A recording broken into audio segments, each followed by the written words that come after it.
C-section management. C-section management when you've got hypersensitivity of the scar. Okay, you talk about touch. Okay, so we will see a lot, well, you'll see a lot of on social media, like, oh, you should be rubbing like these Q-tips over you, and but I feel like it's kind of just prescribed like helter-skelter, like anybody do this. You do not need to do rehab for problems that don't exist. So let me start by saying, like, if you've had a C-section and you feel like you have to do scar massage, you have to, like, you don't, right? It's if you have problems with recovery that we actually give rehab for, right? So if you are finding that it's difficult to touch your scar, bending over causes pain, clothing rubbing against it is uncomfortable, then we will start with some desensitization things. If someone's able to, we'll go straight to using our hands, but sometimes we can't do that because someone is so sensitive. So if someone is so sensitive, we have to start desensitizing them just to physical touch before we can actually work on them. And that's where these little things come in. So we do find usually, so the first thing I would say is, like, if you are having difficulty, starting an indirect desensitization is really good. So like over clothing, just starting to say, like, can I touch the scar over clothing? Or not even the scar. Above and below it, or to the side of it, and just start to get used to, like, just touching around above the scar. it and around it. Katie also made a really good point about using mirrors, right? We know that we can, like, trick our brain sometimes, that if we look at something in a mirror, that can really give good impact, like input to the nervous system and the brain to tell us that that doesn't need to be something that is paid as much attention to anymore. So just starting to even, like, look at it, or if you have one side that's more sensitive, you can set the mirror up so you can look at the side that's not as sensitive, and maybe you start touching above and below it there so that your brain thinks that you're touching the really sensitive It will see the side. reflection. It will look like you're doing the other side. So that can be really helpful.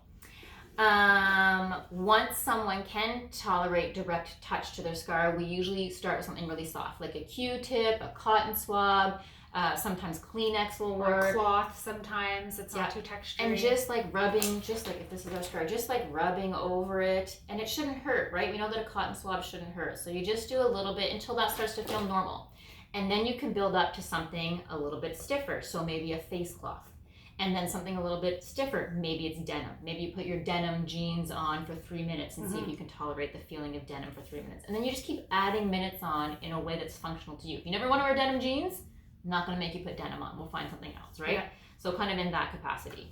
And then it becomes tolerance to pressure. So it's not just the sensation of things on your skin. It can be temperature. It can be pressure from your hands. It can be vibration. Sometimes people are sensitive with that. Toothbrushes. People use electric like toothbrushes. a vibration toothbrush, The massage technique that you see spoken about so often, and we have a video, I'm sure we'll post a video about the C-section scar massage, starts usually indirectly. So off of the scar, can you massage with varying amounts of pressure around the scar, and then over top of the scar. Okay, and as Eryn said, you can start over a shirt or under the shirt. It doesn't really matter. It's whatever you tolerate.